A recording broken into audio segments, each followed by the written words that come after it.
त्या ठिकाणी युती केली आणि भारतीय जनता पक्षाला बाहेर ठेवलं। हा खरं म्हणजे मॅन्डेटचा अपमान होता। जनतेने वोट हे महाविकास आघाडीला दिले नव्हते, ते भाजप सेना युतीला वोट दिले होते। पण त्या मॅन्डेटचा पूर्णपणे अपमान त्या ठिकाणी झाला आणि महाविकास आघाडी अस्तित्वात आली आणि गेल्या 2.5 वर्षामध्ये महाविकास आघाडीच्या माध्यमातून चालू असलेल्या इन्फ्रास्ट्रक्चरच्या कामांना स्थगिती, कुठल्याही प्रकारची नवीन विकास योजना नाही आणि त्यातच प्रचंड भ्रष्टाचार हा देखील आपल्याला पाहायला मिळाला। महाराष्ट्राच्या इतिहासामध्ये 2 मंत्री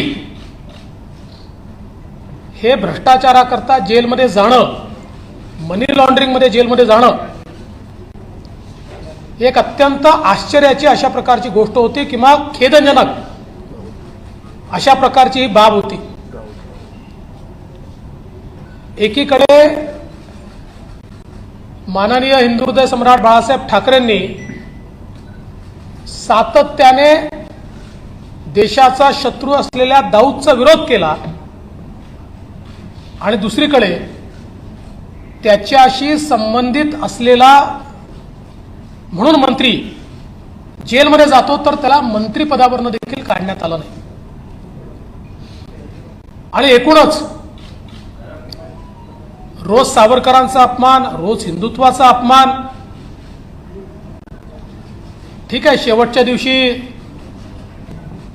संभाजीनगर झालं, पण ते केव्हा झालं? गव्हर्नरचं पत्र आलं त्यानंतर कुठलीच कॅबिनेट घ्यायची नसते। जोपर्यंत विश्वासमत होत नाही तोपर्यंत कॅबिनेट घ्यायची नसते हा नियम आहे। तरीही कॅबिनेट घेऊन मग जाता जाता संभाजीनगर, धाराशिव, दिबा पाटील अशा प्रकारचे निर्णय झाले। ते अर्थात येणाऱ्या सरकारला पुन्हा घ्यावे लागणार आहेत, कारण ते वैध मानले जाणार नाही, पण त्याला आमचं समर्थनच आहे। मात्र अशा या सगळ्या परिस्थितीमध्ये माननीय श्री एकनाथराव शिंदे हे शिवसेनेचे गटनेते आहेत आणि शिवसेनेच्या आमदारांची एक मोठी कुचंबणा झाली की ज्यांच्याशी लढलो आणि उद्या त्यांच्याशीच लढायचं आहे आणि त्यांच्या सोबत जायचं आणि उद्या हिंदुत्वावर मतं मागायचे कसे, उद्या आम्ही कशाच्या भरोश्यावर बोलायचं? रोज अपमान होत असेल तर आम्ही कशाच्या भरोश्यावर लढायचं? आमच्याच मतदारसंघामध्ये आमचे हारलेले विरोधक यांना रोज निधी दिला जात असेल तर कशाच्या भरोश्यावर लढायचं? अशा प्रकारचा विषय लक्षात आल्यानंतर झाल्यानंतर या सर्वांनी निर्णय घेतला की काँग्रेस राष्ट्रवादी सोबतची युती तोडा। ज्या युतीमध्ये आपण निवडून आलो ती युती ठीक आहे, ती आम्हाला मान्य आहे, पण काँग्रेस राष्ट्रवादी सोबत आम्ही राहायला तयार नाही। मात्र दुर्दैवाने माननीय उद्धवजींनी या आमदारांच्या ऐवजी काँग्रेस राष्ट्रवादीच्या नेत्यांना जास्त प्रिफरन्स दिला आणि शेवटपर्यंत त्यांचीच कास धरून ठेवली। अर्थात तो त्यांचा अंतर्गत प्रश्न आहे, मी त्याच्यावर बोलणार नाही। आणि म्हणून या सगळ्या परिस्थितीमध्ये आज ज्यावेळी हे सरकार गेलं, माननीय उद्धवजींनी या ठिकाणी राजीनामा दिला, त्यानंतर महाराष्ट्राला एक अल्टरनेट गव्हर्नमेंट देण्याची आवश्यकता होती। वारंवार गेले 2.5 वर्ष मी आपल्याला सांगत होतो असं सरकार चालत नाही, हे कधीही पडेल। आणि त्याच वेळेस मी सांगायचो, आपण विचारायचे मला की सरकार पडलं तर निवडणुका होतील का? त्यावेळेस मी आपल्याला सांगायचो की सरकार पडलं तर आम्ही अल्टरनेट गव्हर्नमेंट देऊ, लोकांच्या डोक्यावर निवडणुका आत्ता आम्ही लादणार नाही। आणि म्हणून आज श्री एकनाथराव शिंदे यांच्या नेतृत्वामध्ये शिवसेनेचा विधिमंडळ गट भारतीय जनता पक्षाचा विधिमंडळ गट आणि 16 अपक्ष आणि छोटे रजिस्टर्ड पक्षाचे आमदार असा एक मोठा गट हा सोबत आलेला आहे. अजून काही लोक येत आहेत.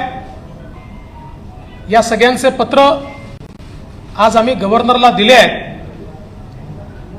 भारतीय जनता पक्षाने हा निर्णय केला की आम्ही सत्तेच्या पाठीमागे नाही आहोत. कुठल्या तरी मुख्यमंत्री पदाकरता आम्ही चालत काम करत नाही आहोत. ही तत्वांची लढाई आहे, ही हिंदुत्वाची लढाई आहे, ही विचारांची लढाई आहे. आणि म्हणून भारतीय जनता पक्षाने हा निर्णय केला की श्री एकनाथ शिंदे साहेब यांना भारतीय जनता पार्टी समर्थन देईल आणि श्री एकनाथ शिंदे हे मुख्यमंत्री होतील.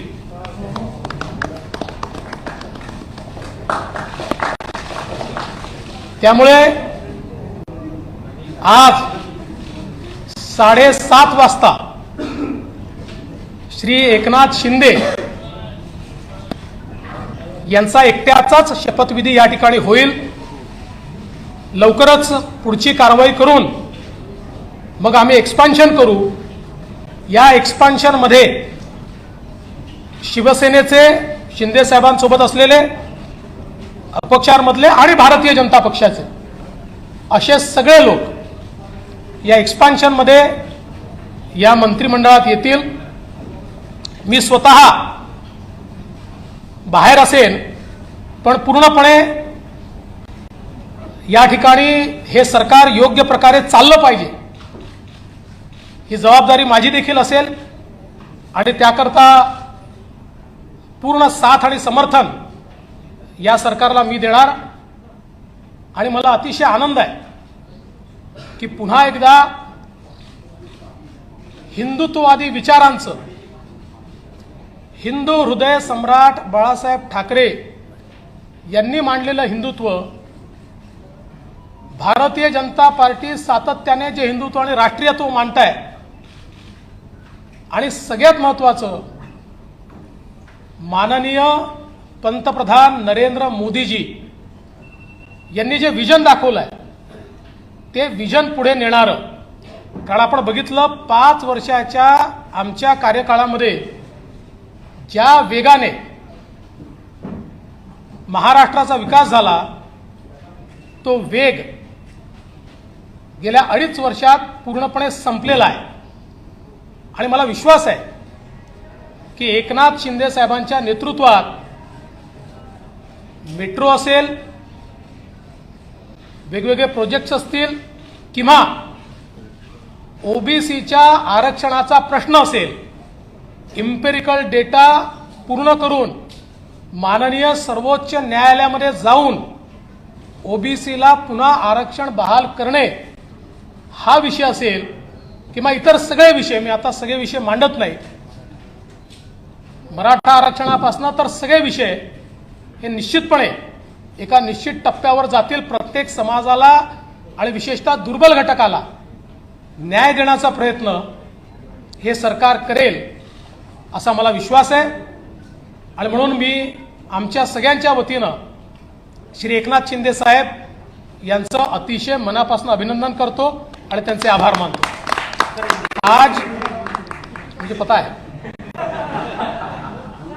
हमारा ऑटोमेटिक होता है हमारा, हाँ पूरा इनके भैया ऑटो मोड है. वैसे खबर तो चली गई मराठी में भी खबर गई लेकिन गहराई लाओ. जी जी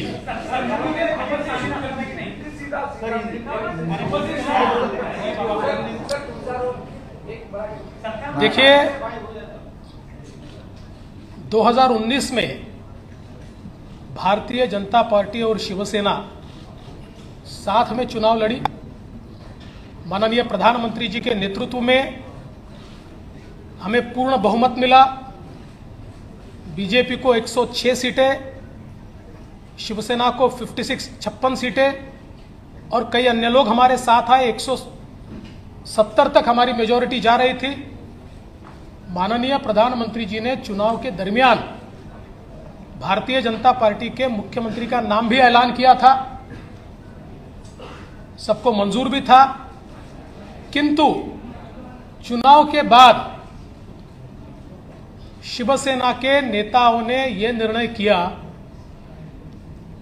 कि हिंदू हृदय सम्राट शिवसेना प्रमुख बाला साहेब ठाकरे जी ने जिन विचारों का जीवन भर विरोध किया, जीवन भर जिनसे लड़ाई की और जिनके बारे में वो कहते थे कि अगर इनके साथ जाना पड़ा तो मेरी दुकान बंद कर दूंगा, ऐसे लोगों के साथ अलायंस किया। और उसके बाद 2.5 साल हमने एक सरकार देखी जिसमें न कोई तत्व थे, न कोई विचार था, न कोई गति थी, न कोई प्रगति थी। जो सरकार चालू इंफ्रास्ट्रक्चर के प्रोजेक्ट्स को बंद कर रही थी, जो सरकार लगातार भ्रष्टाचार के आरोपों से लिप्त थी, जिस सरकार के 2 मंत्री मनी लॉन्ड्रिंग में जेल में गए, दाऊद के साथ रिश्ते, इसका आरोप मंत्री पर लगा, बावजूद उसके जेल में जाने के बाद भी उनको मंत्रिमंडल से हटाया नहीं गया। तो एक प्रकार से पथभ्रष्ट ऐसी सरकार भारतीय जनता पार्टी ने, जिसको लगातार विरोध किया, ऐसी सरकार शिवसेना के माननीय उद्धव जी के नेतृत्व में कांग्रेस एनसीपी की सरकार चली। और इस सरकार के चलते शिवसेना के विधायकों में बड़ा रोष था। उनको लगता था वापस वोट मांगने जाना है, और आज तक जो बातें कही उसके विरोध में काम हो रहा है। जिनके खिलाफ जिंदगी भर लड़े उनके साथ बैठे, वोट कैसे मांगेंगे? साथ ही में उनकी कॉन्स्टिट्यूएंसी में उनके खिलाफ जो हारा उसको पैसा मिलता था, फंड्स मिलते थे, और ये सारी चीजों से एक बड़ा अनरेस था। और उसके चलते श्री एकनाथ शिंदे जी के नेतृत्व में शिवसेना के विधायकों ने एक ही मांग की कि कांग्रेस एनसीपी के साथ हम नहीं रह सकते और ये गठबंधन तोड़ा जाए। किंतु उनकी मांग मंजूर नहीं हुई। माननीय उद्धव जी ने हिंदुत्व छोड़ दिया, विचारों को छोड़ दिया, और अपने विधायकों से ज्यादा कांग्रेस और एनसीपी की बात दिल को लगाकर रखी और उन्हें ही महत्व दिया। इसके चलते इन विधायकों ने अपनी आवाज बुलंद की। मैं इसको बगावत नहीं कहूंगा, ये आवाज बुलंद की, और आवाज बुलंद करके इन विधायकों ने ये कहा कि आप बाहर निकलिए, नहीं तो हम इनके साथ नहीं रहेंगे। और ऐसे समय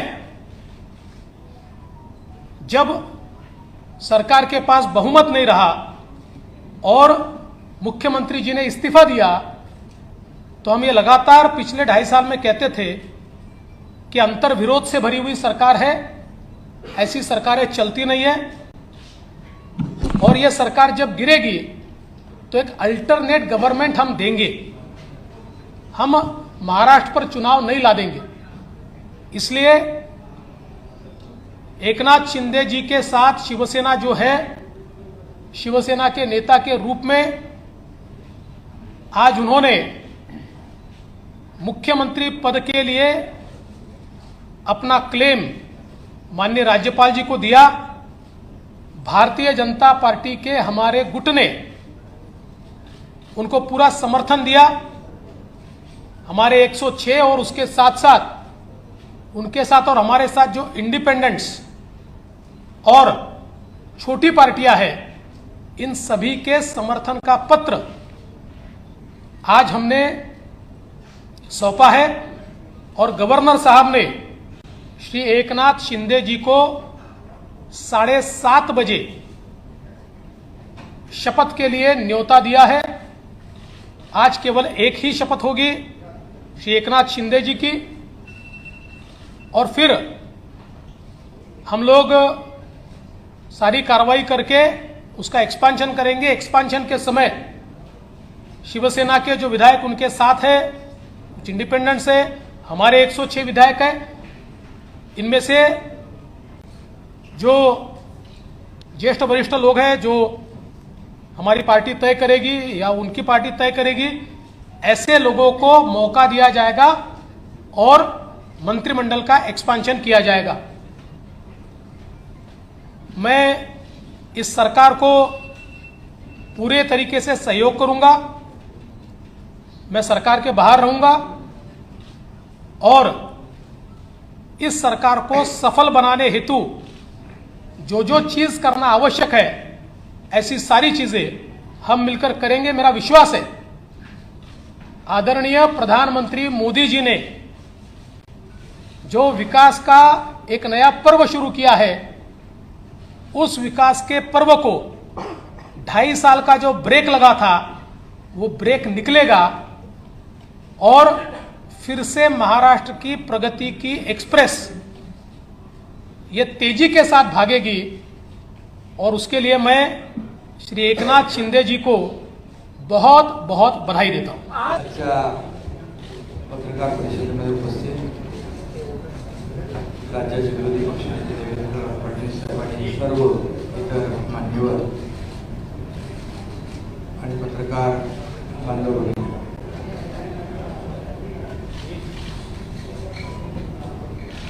मी खऱ्या अर्थाने आज आम्ही जो निर्णय घेतला त्या बाबतीमध्ये आपल्या सगळ्यांना माहिती आहे। मी वारंवार आपल्याशी बोललेलो आहे की बाळासाहेबांचं हिंदुत्व, त्यांची भूमिका आणि जे आमदार आहेत त्यांच्या मतदारसंघातील विकास कामं आणि राज्याचा विकास हा अजेंडा घेऊन आम्ही पुढे निघालेलो आहोत। आणि शिवसेना पक्ष म्हणून जे काही कायदेशीर प्रक्रिया जी आहे, नियम आहे, 2/3 मेजॉरिटी आहे, त्यापेक्षा जास्तीचे आमदार आणि सहयोगी आणि अपक्ष आमदार असे जवळपास 50 आमदार आज आम्ही एकत्र आहोत। गेले काही दिवस एकत्र आहोत। एक वैचारिक भूमिका, एक राज्याचा विकास आणि जे काही 2.5 वर्षापूर्वी घडलं ते आपल्या सगळ्यांना माहित आहे। फडणवीस साहेबांनी त्या बाबतीमध्ये भाषण केलेलं आहे। गेल्या काही काळामध्ये आम्ही मुख्यमंत्री महोदयांना, आमदारांनी देखील आपल्या मतदारसंघातल्या समस्या असतील, विकास प्रकल्प असतील, अडचणी असतील, या बाबतीमध्ये वारंवार माहिती दिली आणि करावयाची दुरुस्ती याची मागणी देखील केली। मी देखील अनेक वेळा त्यांच्याबरोबर चर्चा केली। जी काही आपली नैसर्गिक युती होती, आपण एकत्र निवडणुका लढवल्या आणि त्यानंतर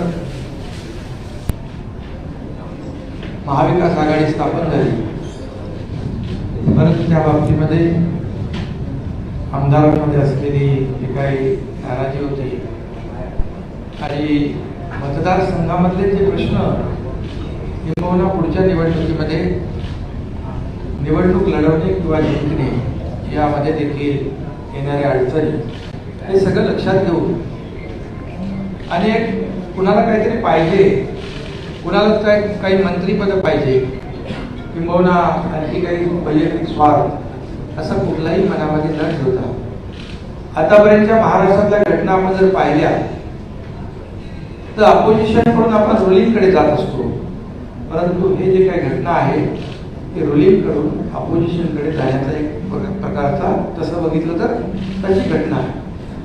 कारण मी देखील मंत्री होतो, नगरविकास मंत्री, आणखी माझ्यासोबत देखील अन्य मंत्री या मंत्रिमंडळामध्ये काम करत होते.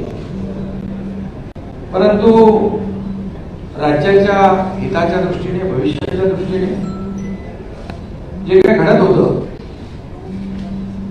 काही मंत्रिमंडळातले सहकारी त्यांच्यावर ज्या काही झालेल्या कारवाया असतील, आणखी अनेक इश्यू होते. महाविकास आघाडीमुळे ते निर्णय घेता येत नव्हते. आता काही आम्ही जेव्हा एक बाळासाहेबांची वैचारिक भूमिका घेऊन पुढे गेलो हिंदुत्वाची, त्यास काही निर्णय झालेले आहेत, त्याचं स्वागतच आम्ही केलेलं आहे. परंतु हे सगळे पूर्वीच आपण करायला पाहिजे होते. परंतु महाविकास आघाडीमुळे काही मर्यादा असू शकतील. पण हे सगळं होत असताना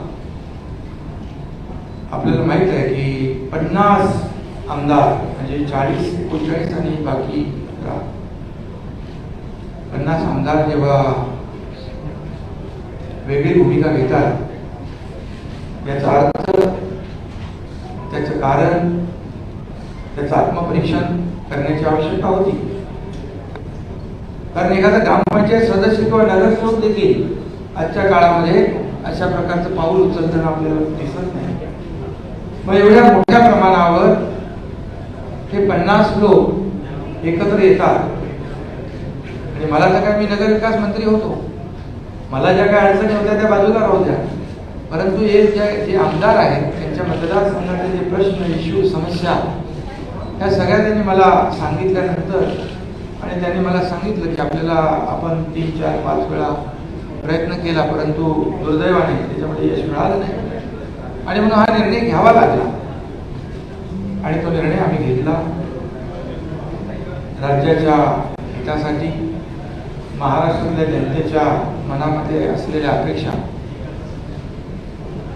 आणि म्हणून आज त्या निर्णयाबरोबर देवेंद्र फडणवीस साहेबांनी जो निर्णय घेतला, आज भारतीय जनता पक्षाकडे जवळपास 106 आणि इतर अपक्ष जवळपास 120चा आकडा, संख्याबळ त्यांच्याकडे आहे. असं असताना देखील खरं म्हणजे मुख्यमंत्री पद तेही घेऊ शकले असते संख्याबळानुसार, परंतु त्यांनी मनाचा मोठेपणा दाखवून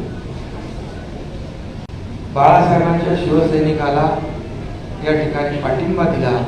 त्याबद्दल त्यांना मनापासून मी, त्यांनी जे मोठं मन दाखवलं त्याबद्दल मी आदरणीय पंतप्रधान महोदय मोदी साहेब असतील, त्याचबरोबर गृहमंत्री अमितजी शहा साहेब आहेत, देवेंद्रजी आहेत आणि त्यांचे सर्व सहकारी इकडे बसलेले आहेत, त्यांचं मनापासून मी खऱ्या अर्थाने आभार मानतो, त्यांना मनापासून धन्यवाद देतो. ही एक ऐतिहासिक घटना आहे. हे कुणाला जर काहीतरी पद पाहिजे, मंत्रीपद पाहिजे, मुख्यमंत्री पद पाहिजे असं काहीच नाही. मी देखील कुठलीच अपेक्षा केली नव्हती. परंतु जे काय घडलेलं आहे हे वास्तव आपल्या समोर आहे.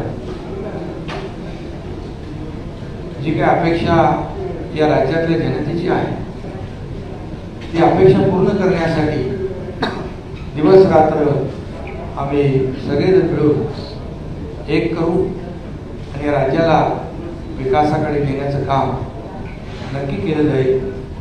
देवेंद्रजी आमच्या पाठीशी आहेत, पण ते म्हणजे एवढा मोठ्या मनाचा माणूस आपण पाहू शकत नाही, मिळणार नाही. ते मंत्रिमंडळात नसले तरी सुद्धा ते त्यांनी सांगितलंय की या राज्याच्या विकासासाठी ते आमच्या सगळ्यांच्या सोबत आहेत. हा त्यांचा मनाचा मोठेपणा आहे. आणि आजकालच्या राजकारणामध्ये काय मिळेल हे आपण प्रत्येकजण पाहत असतो. परंतु मिळत असताना, घेऊ शकत असताना ते दुसऱ्याला देण्याची जी काही या ठिकाणी उदारता दाखवली आहे, अशी उदाहरणं फार आजकालच्या त्याच्यामध्ये दुर्मिळ आहे. एवढंच मी या प्रसंगी सांगतो. बाकी मी पुन्हा एकदा मनापासून सगळ्यांना धन्यवाद देतो. माझ्याबरोबर जे 39 शिवसेनेचे आणि 11 असे 50 जे आमदार आहेत ते देखील, त्याच्यामध्ये काही मंत्री आहेत आणि आपापल्या मतदार क्षेत्रामध्ये ते देखील ताकदवान आमदार आहेत. असं असताना एकीकडे सत्ता अपक्ष, एकीकडे खूप मोठे मोठे नेते आणि दुसरीकडे एकनाथ शिंदे सारखा एक छोटा कार्यकर्ता, याच्यावर विश्वास ठेवणं आजकालच्या काळामध्ये फार कठीण आहे. परंतु या सर्व 50 आमदारांनी जी लढाई या ठिकाणी लढलेली आहे, जे एक वैचारिक भूमिका घेऊन, बाळासाहेबांच्या हिंदुत्वाची भूमिका घेऊन, किंबहुना आमचे धर्मवीर आनंद दिघे साहेबांची जी काही शिकवण आहे आम्हाला, जिथे अन्याय होतो तिथे आवाज उचलणं आणि अन्यायाला वाचा फोडणं, हे करण्याचं काम या 50 आमदारांनी केलेलं आहे. त्यामध्ये माझे काही सहकारी मंत्री आहेत, त्यांना मी खऱ्या अर्थाने मनापासून धन्यवाद देतो. कारण तीच खरी ताकद आज हा इतिहास घडवू शकलेली आहे. आणि म्हणून त्यांनी जो माझ्यावर विश्वास दाखवलाय, त्या विश्वासाला कदापि तडा माझ्याकडून जाऊ दिला जाणार नाही. आणि जे काही त्यांना यापूर्वी आलेले अनुभव आहेत त्याची पुनरावृत्ती देखील होणार नाही, अशा प्रकारची ग्वाही या ठिकाणी देतो. कारण आता तर आपली ताकद वाढलेली आहे, म्हणजे इकडे 120 आणि ते 50, आणखी किती येतील माहित नाही. तर एक मजबूत सरकार या महाराष्ट्रामध्ये आपल्याला पाहायला मिळेल. आणि त्याला आदरणीय पंतप्रधान महोदयांचं, आदरणीय गृहमंत्री महोदय जे अमित शहा साहेबांचं, नड्डाजी आपले JP नड्डा जे आहेत अध्यक्ष, या सर्वांचं पाठबळ मिळेल. आणि ज्या राज्याबरोबर केंद्र सरकारची ताकद उभी राहते विकासामध्ये, कुठलेही अडथळे त्यामध्ये येणार नाही, अशा प्रकारचं एक मजबूत सरकार एक या राज्याला आपल्याला पाहायला मिळेल. हे सरकार लोकांच्या मनामधल्या अपेक्षा आकांक्षा पूर्ण करण्यासाठी कटिबद्ध आहे. आणि राज्याची जी काही प्रगती आहे ती वेगाने करण्यासाठी आम्ही सर्वजण प्रयत्न करू, एवढंच मी आपल्या संधी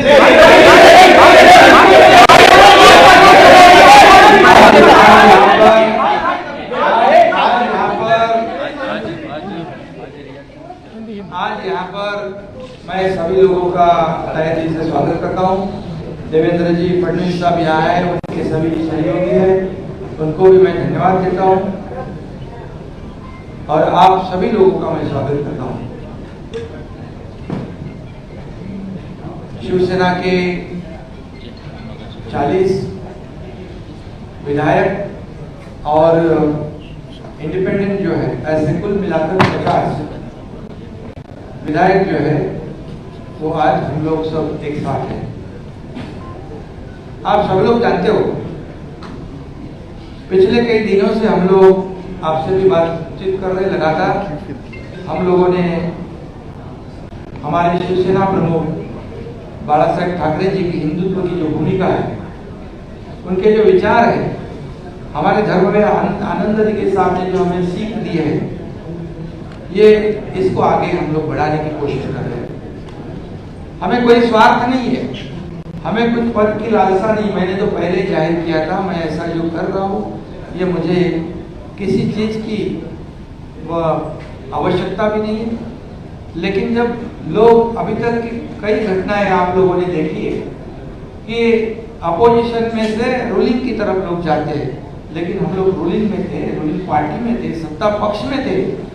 मैं भी नगर विकास मंत्री, मेरे साथ कई मंत्री और कई विधायक जो 50 की संख्या में है, ये सब 50 लोगों ने एक वैचारिक भूमिका लेकर इस राज्य के हित की बात, इस राज्य के विकास की बात, और जो उनके चुनाव क्षेत्र में दिन प्रतिदिन जो समस्याएं खड़ी हो रही है, कल चुनाव में जीतने का जितना मुश्किल हो जाएगा, ये ध्यान में रखते हुए जो महाविकास आघाड़ी सरकार में जो अन्य पक्ष है, मैं किसी के ऊपर आज टिप्पणी नहीं करूंगा, लेकिन अन्य पक्षों के माध्यम से उनके चुनाव क्षेत्र में जो कठिनाई पैदा हो रही है, उनको जो प्रॉब्लम खड़ी हो रहे, और भविष्य में उनका जो मतदाता है जिन्होंने उनको चुन के दिया है, उनके लिए वो कुछ कर नहीं पाए, तो चुनाव कैसे लड़े, उनको कैसे फेस करे, ऐसी दुविधा में वो सब पड़े थे.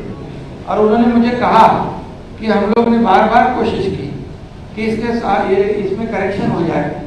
जो हम लोग पहले अलायंस में चुनाव लड़े थे, शिवसेना और भारतीय जनता पार्टी, ये नेचुरल अलायंस है, तो नेचुरल अलायंस के खिलाफ होकर हम लोग ने महाविकास आघाड़ी में गए। अब कुछ करेक्शन हो जाए तो ठीक हो जाएगा और दोनों विचारधारा वाली पार्टी जो है इस राज्य का विकास करेगी। लेकिन हम लोगों ने कोशिश की, मैंने भी कोशिश की, लेकिन हमें सफलता नहीं मिली दुर्भाग्य से। और इसलिए ये जो कदम उठाया है ये किसी को मंत्री या किसी, क्योंकि मंत्री हम लोग थे, किसी को कुछ पाने के लिए ऐसा नहीं हुआ। ये निर्णय जो हुआ एक आइडियोलॉजी की बात है, ये बाला साहब ठाकरे जी की हिंदुत्व की बात है और इस राज्य के विकास की बात है। इसे हम एजेंडा आगे लेके जा रहे थे और आज मैं धन्यवाद दूंगा। देवेंद्र जी ने अभी यहाँ पर कहा कि हम लोग बाला साहब ठाकरे जी के शिव सैनिक को समर्थन दे रहे हैं। ये उनके दिल का बहुत बड़प्पन है। ऐसा कभी कोई करता नहीं जिसके पास 120 विधायक है, जिसके पास 120 विधायक होने के बावजूद ऐसा कोई ग्राम पंचायत और नगर सेवक का पद भी नहीं छोड़ता है। ये तो मुख्यमंत्री पद है और ये आज उन्होंने शिवसेना प्रमुख बाला साहब ठाकरे जी के सैनिक को एक सपोर्ट किया है। इसलिए मैं आदरणीय पंतप्रधान नरेंद्र जी मोदी साहब को धन्यवाद देता हूं, उनका आभार मानता हूं। वैसे ही मैं गृह मंत्री अमित जी शाह साहब को भी धन्यवाद देता हूं, उनका आभार व्यक्त करता हूं। जेपी नड्डा जी अध्यक्ष, उनका भी धन्यवाद। और खास करके मैं देवेंद्र जी को धन्यवाद देना चाहता हूं क्योंकि वो खुद भी इस पद को प्राप्त कर सकते थे, लेकिन उन्होंने कहा है मैं भले मंत्रिमंडल में नहीं, लेकिन मैं इस राज्य के विकास के लिए सरकार के साथ हूँ। ऐसा जो इस राज्य में नहीं बल्कि देश में ऐसी मिसाल, एक मिसाल होगी और आज के जमाने में ऐसा करना मुझे नहीं लगता ऐसा कोई कर सकता है। और इसलिए मैं उनको धन्यवाद देता हूँ, उनके सभी सहयोगी जो है उनको भी धन्यवाद देता हूँ। इतना ही मैं कहूँगा, जो विश्वास भारतीय जनता पार्टी ने हमारे जो 50 विधायक हैं उनके ऊपर जताया है, आदरणीय पंतप्रधान महोदय जी ने, आदरणीय केंद्रीय गृह मंत्री महोदय जी ने, भारतीय जनता पार्टी के अध्यक्ष उन्होंने जो विश्वास जताया है उसको निश्चित रूप से हम लोग सार्थ करने की कोशिश करेंगे। और जो 40 और 10-50 विधायक जो है उनके बलबूते पर ये हम लोग यहाँ तक लड़ाई लड़ी है, एक वैचारिक लड़ाई है। और उनको भी मैं धन्यवाद दूंगा कि एक तरफ पूरी सत्ता है, एक तरफ पूरी सरकार है, एक तरफ बड़े बड़े नेता है। मैं तो उनके सामने एक छोटा कार्यकर्ता के रूप में मैं अपने आप को समझता हूँ, लेकिन 50 लोगों ने मुझ पर जो विश्वास और जो भरोसा जताया है उसे कभी भी मैं बिल्कुल तोड़ूंगा नहीं, उस पर खरोच भी नहीं मैं आने दूंगा। और उनको पहले जो अनुभव आया है पिछले 2.5 साल में उसकी पुनरावृत्ति नहीं होगी, इसकी भी मैं पूरी तरह खबरदारी लूंगा। इतना मैं कहूँगा और राज्य को आगे बढ़ाने के लिए जो भी करना है विकास के लिए हम सब, आप लेकिन हमारे साथ रहिए। सगळ्यात पहिल्यांदा आपल्या माध्यमातून मी आमच्या तमाम कार्यकर्त्यांना विनंती करणार आहे, पाऊस खूप आहे, मांडव टाकलेला नाही आहे, कोणाला निमंत्रण जाऊ शकत नाही आहे, त्यामुळे छोटा शपथविधी सोहळा होत असल्यामुळे सगळ्या कार्यकर्त्यांची मी माफी देखील मागतो। भाजपचे असतील, एकनाथजींसोबत असलेले शिवसेनेचे असतील की कोणालाही प्रवेश या ठिकाणी मिळणार नाही, त्यामुळे कोणी इथे येण्याचा प्रयत्न करू नये असंही मी आपल्या माध्यमातून त्या सगळ्यांना विनंती करतो।